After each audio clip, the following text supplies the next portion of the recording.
আসসালামু আলাইকুম। আজকে আমি আপনাদের দেখাবো কিভাবে আমি দুটো উপকরণ দিয়ে ঠান্ডা ডেজার্ট তৈরি করলাম ইফতারির জন্য।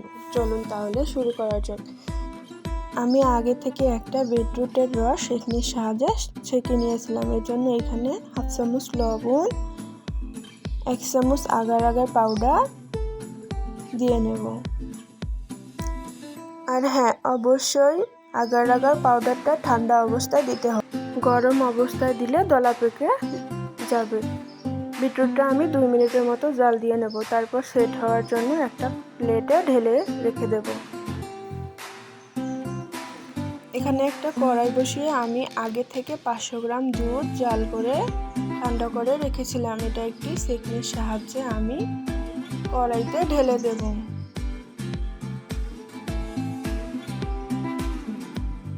এদিকে আমার বিটরুটটা সেট হয়ে গেছে। এটাকে আমি এখন কিউব করে কেটে নেব।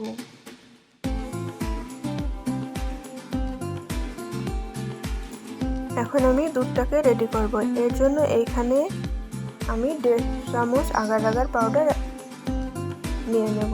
অবশ্যই ঠান্ডা অবস্থায় নিতে হবে।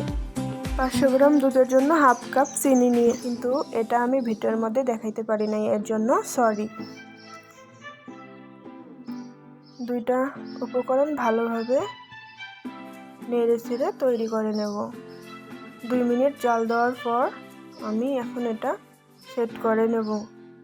আগে থেকে কিউব করে রাখা বিটরুটগুলো আমি একটা বাটিতে রেখেছি। এখন আমি দুধটা এখানে ঢেলে দেব। এটা পুরোপুরি সেট হওয়ার জন্য আমি নর্মাল ফ্রিজে রেখে দিয়েছিলাম। এই হলো আমার ডেজার্টের ফাইনাল লুক। সবাই কেমন হয়েছে কমেন্টে জানাবেন এবং সাবস্ক্রাইব করে পাশে থাকবেন। টাটা।